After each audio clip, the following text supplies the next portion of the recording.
New Year's Eve, 11:45 p.m. The Finch cabin by Lake Tahoe rang with 25 relatives toasting, the countdown glasses clinking. My parents stood tall. Tonight we present Zinnia with her final gift, disownment. The table gasped in unison. Ryder leaned forward, sneer sharp. "You earned this one, sis." I raised my glass slowly. "Thanks." Then I set it down untouched and walked straight out the door, boots echoing. "Hi, I'm Zinnia Finch, 32, the bartender they just cut off. They have no clue what I did right after.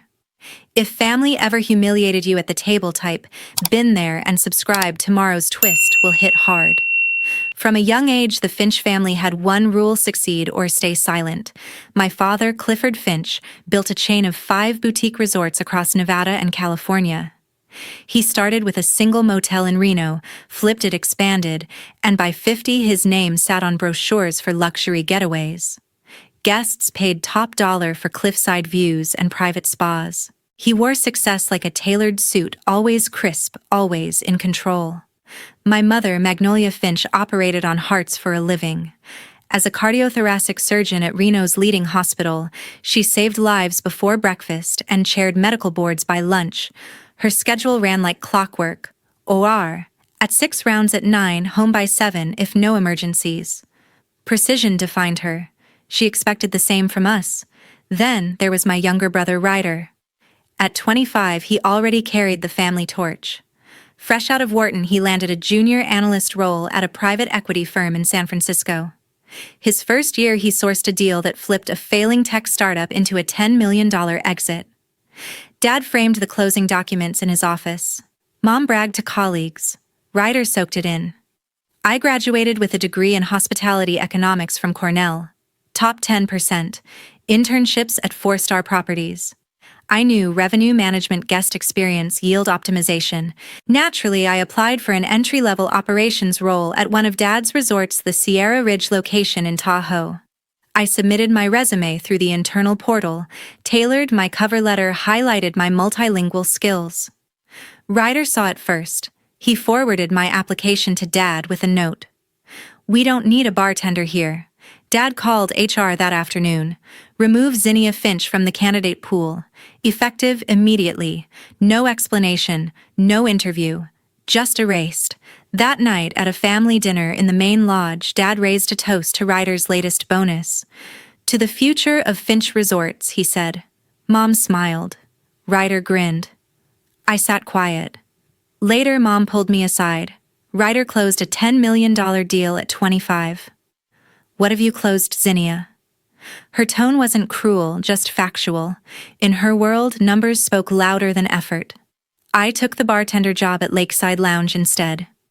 Night shifts, tips in cash, drunk skiers, bachelorette parties, locals who tipped big for a good story.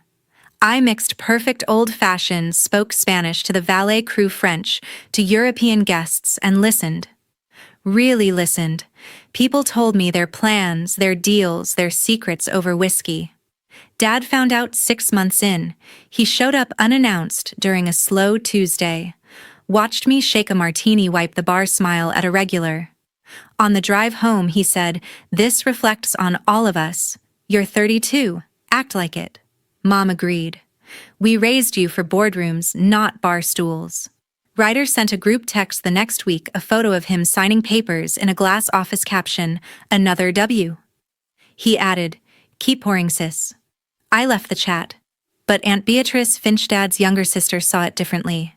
She called me that same night from her condo in Carson City. "Zinnia," she said, voice warm but firm. "You have talent. Real talent. Don't let them snuff it out." She'd owned a small inn years ago, sold it, profitably, lived quietly. She understood the game. They'll try to shrink you to fit their box. Don't fold. I didn't tell her about the late nights studying profit-loss statements from bar sales, or how I'd started tracking guest patterns, upselling premium liquor, boosting tips 20%. I didn't mention the notebook where I sketched resort improvement ideas, ones Dad would never read. Because in the Finch family, if you weren't Ryder, you were background noise. 8 months earlier, Friday night rush at Lakeside Lounge hit peak chaos. The bar overflowed with skiers in neon jackets, locals unwinding after long weeks, and a corporate group celebrating a fresh merger. Orders flew non-stop Negronis with perfect twists, espresso martinis topped with foam art straight shots of premium tequila lined up for toasts. Saffron Sky, my co-worker and the only person who truly had my back behind the wood, handled the beer taps with quick pulls while I shook cocktails in rhythm. Bass-heavy music thumped through the speakers, tips stacked high in the jar, mostly 20s from generous tables. Then Mr. Laurent Dubois walked in suit sharp despite the late flight. As CEO of Dubois Hospitality Group based in Paris, he had pitched a partnership to Finch Resorts 2 years prior. Dad rejected it outright, claiming the terms tilted too heavily toward European control. Dubois never forgot the slight. He had reserved the private VIP lounge for his executive team, confirmed via email twice that week. But the hostess botched the schedule. A loud bachelor party claimed the space, first blasting playlists and spilling drinks.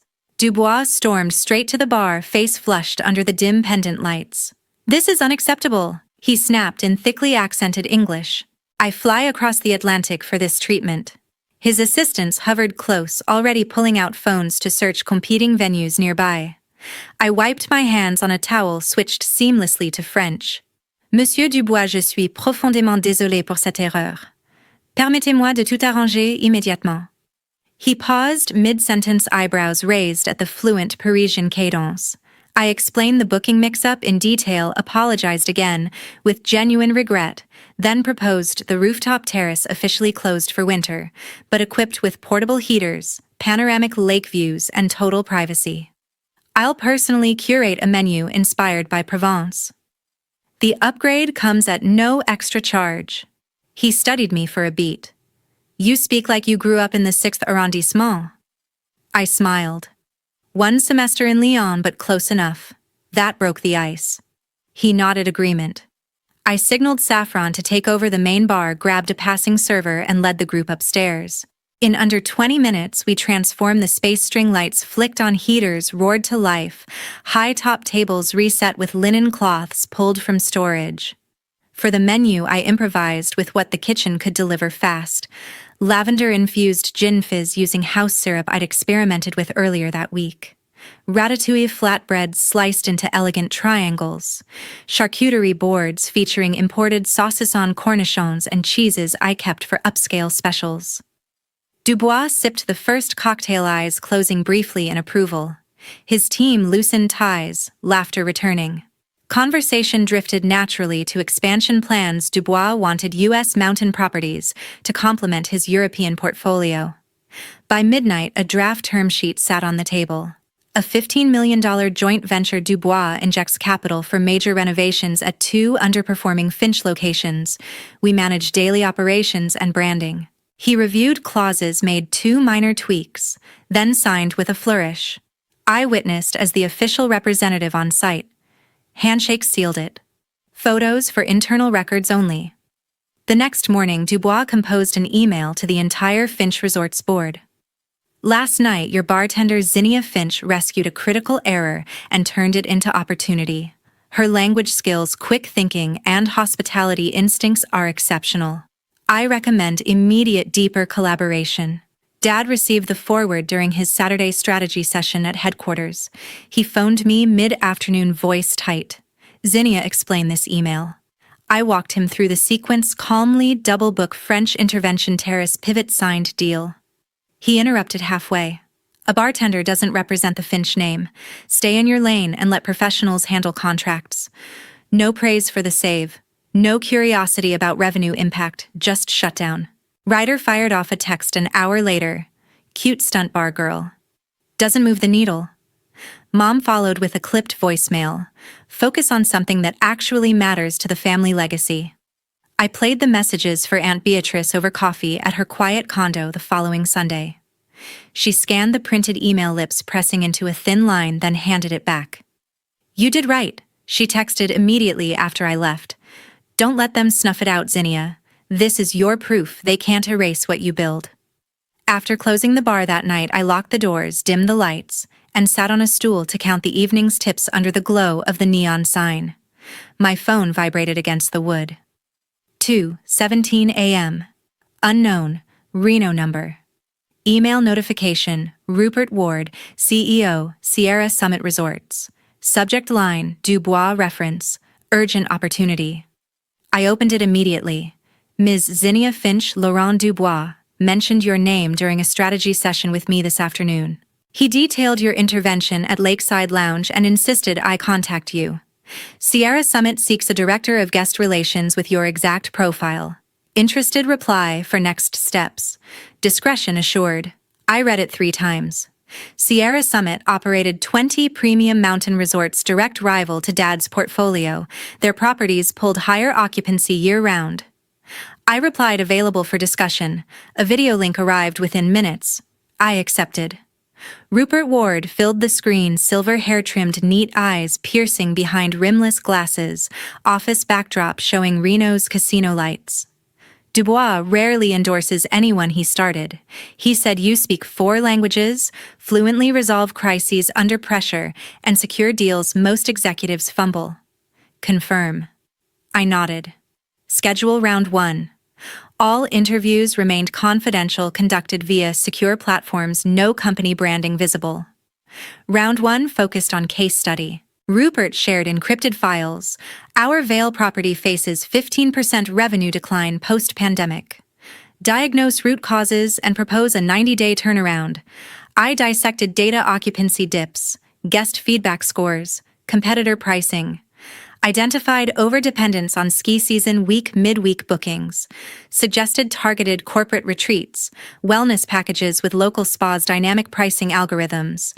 He probed margins, ROI projections. I countered with spreadsheets prepped in my head. Round 2 shifted to crisis simulation. Live scenario over Zoom with 2 actors posing as staff. Avalanche warning issued. 200 guests on site. Power grid failing. Media vans arriving. Act. I prioritized safety protocols, evacuate to base lodge, activate generators, coordinate with county emergency teams, switch to Spanish for a panicked family group, German for international press. Handled a simulated injury report, comped future stays to diffuse social media threats. Rupert introduced twists: supply chain delay on food, VIP demanding helicopter extraction. I adapted, delegated, documented. Round 3 tested multilingual execution.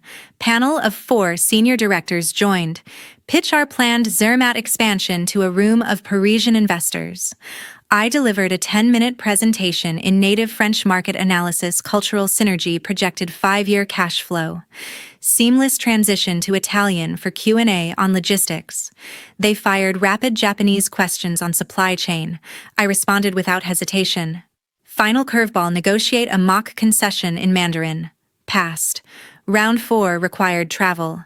Neutral Marriott in Sacramento private suite. Rupert alone, no assistance. Why pivot from bartending to executive? I outlined Cornell hospitality degree, blocked internal applications, self-taught revenue hacks at the bar, upsold premium spirits, 30% reduced waste, 12. He listened, flipped through my portfolio of guest recovery stories, slid an envelope across. Offer package: director of guest relations, $290,000 base annually, plus 7% equity vested over European expansion projects. Comprehensive benefits: relocation stipend, immediate start option post-holidays. I scanned clauses: non-compete, tailored, narrow performance bonuses tied to guest satisfaction metrics. This exceeds expectations, I said. He leaned forward. Dubois pushed. Sign if committed. I took the pen, initialed every page, signed at the bottom. Duplicate copy for my records. Drove directly to Aunt Beatrice's condo in Carson City, contract folded in my purse. She brewed tea, sat me down, read every line under lamplight. Eyes widened at compensation, lingered on equity terms. Keep it quiet, she whispered, squeezing my hand. This is your chance, Zinnia. No announcements until you're untouchable.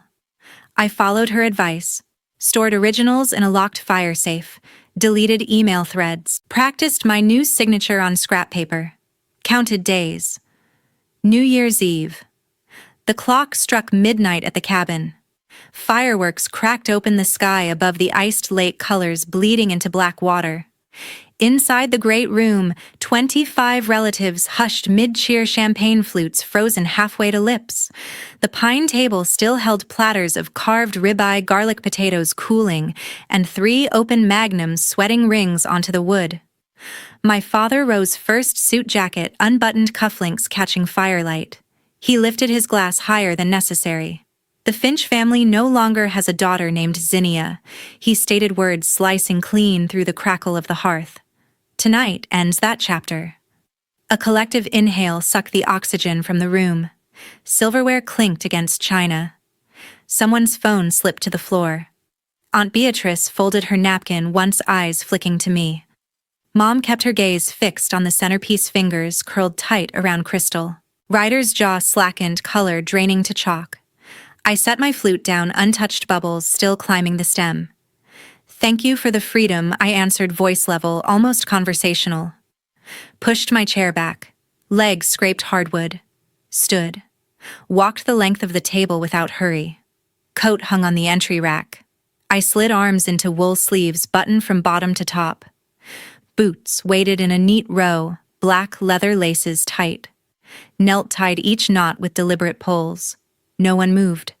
No one spoke. A cousin half rose, then sank. The fire popped, sending sparks up the chimney. Opened the front door. Arctic air rushed in, swirling snow across the threshold like salt. Stepped onto the porch. Closed the door behind me, soft click final.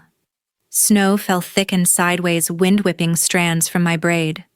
Followed the plowed path, boots sinking calf-deep in drifts. Reached the SUV, brushed powder from the handle with gloved fingers. Climbed in. Key turned. Engine growled awake. Heat blasted from vents. Wipers swept in wide arcs, clearing the windshield. Backed out slowly, tires crunching packed ice. Headlights carved tunnels through the blizzard as I navigated the first switch back. That morning, before the 3-hour drive to Tahoe, I'd met Rupert in a discreet Reno notary suite. Signed the Sierra Summit contract on a polished oak table.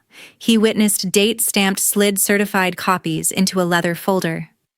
"Director Finch," he said, handshake firm. "Apartment keys on a brass ring. Start date sealed January 2nd. Now descending the mountain, I eased onto a turnout. Cut the lights. Let the engine idle. Snow muffled every sound. Pulled my phone, no bars yet. Typed a draft to Aunt Beatrice. It's done. On the road. Saved. Signal flickered at the next bend. Sent. Her reply buzzed instantly. Drive safe.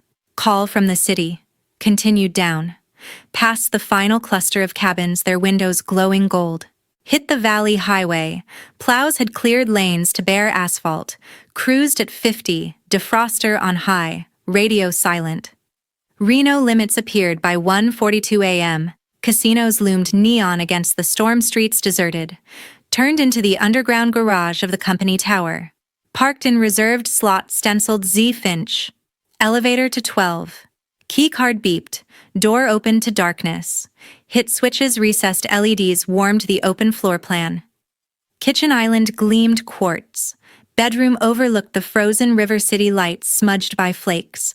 Dropped overnight bag, kicked boots onto the mat, poured filtered water from the welcome pitcher.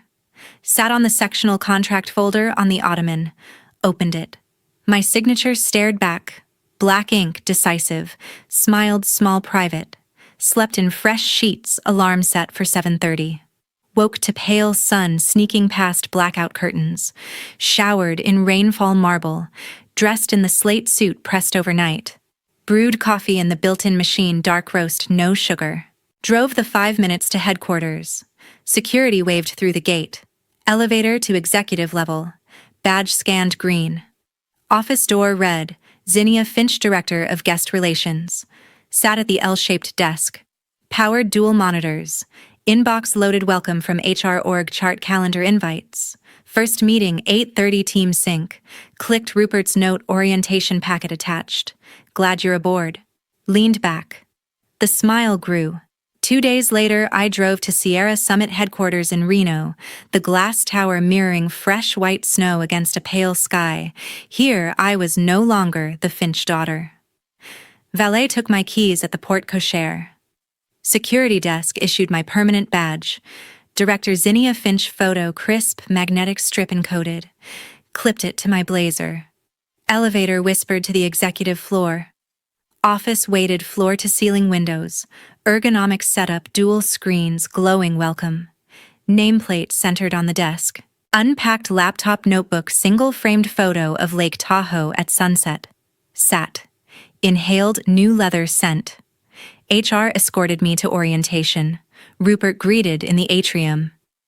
Ready. Led me through department's revenue marketing operations. Introductions, rapid Zinnia heads, guest relations. Handshakes, business cards, quick bios. No one referenced competitors. First task, inherit Q4 guest feedback database. Opened dashboards. Color-coded heat maps. Sentiment trends. Verbatim comments. Flagged recurring themes. Slow valet, inconsistent concierge, spa booking glitches. Phone vibrated text from my father. Don't come home again. Screenshot attached family group chat banning my number. Mom added, you chose this. Ryder traitor. I archived. Blocked thread. Saffron FaceTimed from Lakeside Lounge mid-shift. Show me I panned the office. She squealed. Badge and all you deserve this Z. Every drop. Bartenders behind her raised glasses. Saved the video. Settled into workflow. Drafted audit plan, site visits to 3 property staff interviews, mystery shopper program. Scheduled for next week. Rupert approved via Slack proceed. Lunch in the executive cafe, grilled salmon quinoa Mountain View. Colleagues discussed Q1 targets. I contributed multilingual campaign ideas. Noted. Afternoon deep dive loyalty program overhaul. Current tier system outdated. Proposed dynamic points. Partner airlines, exclusive events. Modeled projected 20% retention lift. Emailed prototype to marketing lead. 4 p.m. Aunt Beatrice rang from her garden line. How's the kingdom? I described the badge, the view. She chuckled. This is your new beginning, child. Own it. Promised lunch soon. Left at 6:30. Drove to the apartment, 12th floor, city lights flickering on. Cooked stir-fry, opened a bottle of Pinot from the welcome basket. Reviewed European project briefs, equity vesting calendar highlighted. Slept solid. Woke at 6. Gym in the building, treadmill overlooking the river. Showered, dressed, sharp charcoal pantsuit, badge clipped. Day 2 team huddle. 8 direct reports via video, property managers from Aspen to Banff.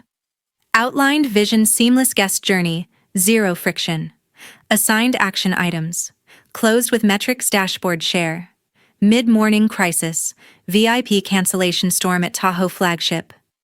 Rebooked to private chalet, comped helicopter transfer, personalized itinerary. Guest emailed thanks within hour. Forwarded to Rupert. Noon, Saffron texted photo, her new cocktail named the Finch Flip. Your legacy lives. Laughed out loud. Afternoon, vendor sync, new linen supplier. Negotiated rates down, 8% sustainability clause added. Signed digitally. 5 p.m. Rupert dropped by. Feedback loops tight. Board wants quarterly preview. Set date. Drove home through dusk. Stopped for groceries. Fresh herbs, salmon steaks. Apartment felt lived-in, mail on the counter, shoes by the door. Aunt Beatrice visited Saturday. Toured the space, approved the balcony. Better than any resort suite. Cooked pasta together. She left with leftovers, hug lingering. Weeks blurred. Implemented express check-in chain-wide.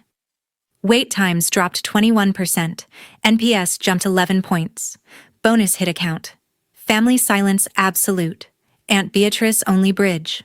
3 months later, the Sierra Leadership Retreat in Orlando unfolded under palm trees and Florida sun. The convention center buzzed with 1,200 attendees, executives in linen suits, name tags glinting under recessed lights, coffee stations steaming with fresh brews. I arrived at dawn, badge clipped, high tablet loaded with keynote slides and contingency plans. Oversaw final checks, registration kiosks, synced breakout rooms stocked with notepads and branded pens, VIP lounges chilled to exact 72 degrees. My mother had accepted a medical keynote invitation weeks earlier, honored for her cardiothoracic innovations, unaware I now ran guest relations here. Ryder tagged along as her +1, flashing his finance badge for networking. Aunt Beatrice registered separately under independent guest flight, booked on her own dime. Opening sessions ran on military precision. I moderated the first panel on crisis recovery, fielding questions on multilingual protocols and real-time sentiment tracking.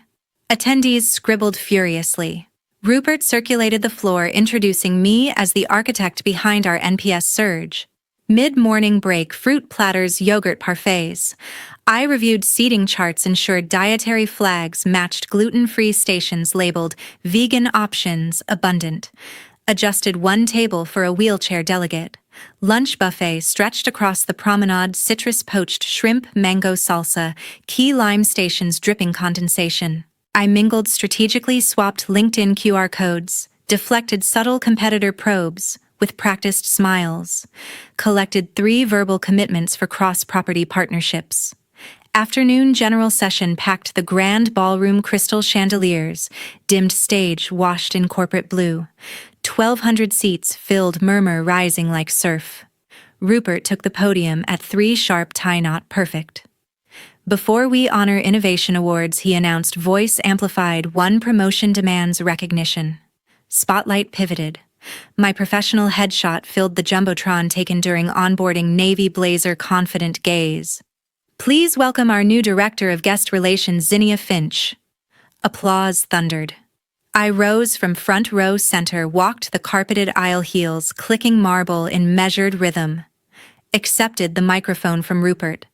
I'm honored to lead experiences that define Sierra Summit's future, I said, 30 seconds flat, voice projecting clear. Handed the mic back amid continued cheers. Scanned the sea of faces. Row 3, aisle seat. My mother froze, mid-clap, program slipping from manicured fingers to the floor. Ryder beside her went rigid, face draining to parchment under the LEDs. Aunt Beatrice, seated 5 rows behind in a coral jacket, nodded once, eyes shining unmistakable pride. Returned to my seat through a gauntlet of handshakes and shoulder pats. Session resumed, revenue forecasts, AI integration demos. My mother's keynote followed at 4, advances in robotic valve repair. She delivered flawlessly, slides crisp, voice modulated, no glance my direction. Professional to the core, coffee break chaos. Attendees swarmed for selfies with speakers. I slipped backstage, reviewed evening gala logistics, string quartet tuned to A440, menu cards printed in gold foil, dietary icons color-coded. Confirmed allergy protocols with the chef's separate prep stations, epinephrine kits on standby. Ryder cornered me near the service corridor, voice a harsh whisper. This your revenge play? Eyes darted. I met his stare evenly. This is my career. He muttered something incoherent, stormed toward the exit. My mother approached during cocktail hour on the terrace, champagne flute untouched in her hand. Director, single word tone, clinical. Congratulations on the title, I replied. She nodded once, sharp, pivoted away without another syllable. Aunt Beatrice found me by the potted palms. Saw their expressions, she murmured, squeezing my elbow. You earned every decibel of that applause. Quick hug, then melted back into the crowd. Gala dinner commenced at 7, filet mignon with Bordelaise truffle risotto, wine pairings from Napa partners. I table hopped, systematically toasted regional teams, collected verbal feedback on mobile app glitches, promised fixes by Q2. Rupert pulled me aside near the dessert station. European launch committee needs you, Zermatt flagship. Accepted on the spot. Dessert service, individual chocolate soufflés, raspberry coulis. Lights dimmed for closing montage, guest testimonial reels, NPS graphs. Climbing 11 points, my express check-in pilot featured in 30-second clips. Cheers swelled again. Event wrapped at 10:30. Shuttle buses idled, curbside engines humming. I oversaw tear-down tablecloths folded into laundry bins, AV cables, coiled tip envelopes distributed to staff. Final walkthrough of the empty ballroom at midnight, echoes of applause still ghosting the rafters. Phone buzzed in my clutch. Aunt Beatrice proud doesn't begin to cover it. Replied with a single heart emoji. Caught the red-eye home. Landed Reno at 6 a.m., drove straight to HQ. Debrief with Rupert at 9. Retreat NPS hit 92, highest ever. Promotion letter formalized equity grant updated. Sat at my desk, Orlando program on the blotter, my mother's bio page dog-eared. Closed it. Opened the next project file. 1 year after Orlando, the headlines hit my feed during a morning briefing. Finch Resorts teetered on bankruptcy over leveraged expansions. Post-pandemic debt occupancy cratered 30%. My father liquidated 2 flagship properties, Sierra Ridge in Tahoe and the Reno Boutique. Buyers, anonymous terms, sealed staff, reassigned or cut. I read the press release at my desk, coffee cooling. No shock, no satisfaction.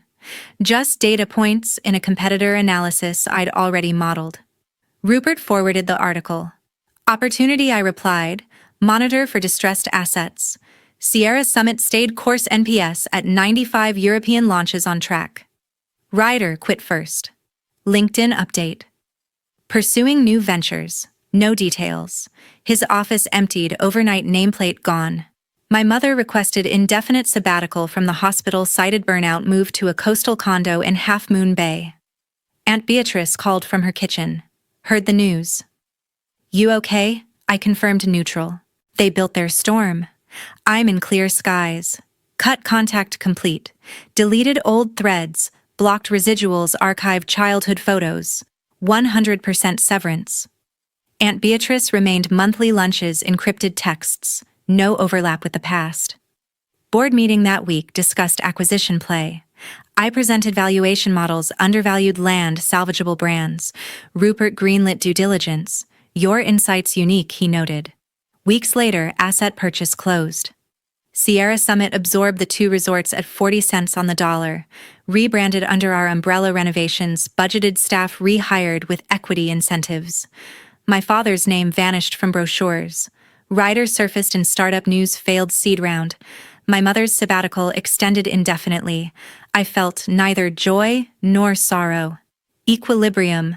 Aunt Beatrice visited the new Tahoe property post-relaunch. Walked the lobby, marble-polished concierge, multilingual express check-in kiosks humming. This was yours all along, she said. I shrugged. Now it's everyone's. Lesson crystallized over time. Family isn't always home. Only those who believe in you through the storm deserve to stay. Lived it daily. Mentored juniors, sponsored scholarships, built teams on merit. Equity vested, 7 figures projected. Apartment upgraded to penthouse, lake views permanent. Aunt Beatrice only family tie. Holidays at her condo, turkey small, laughter real. 2 years post-crisis.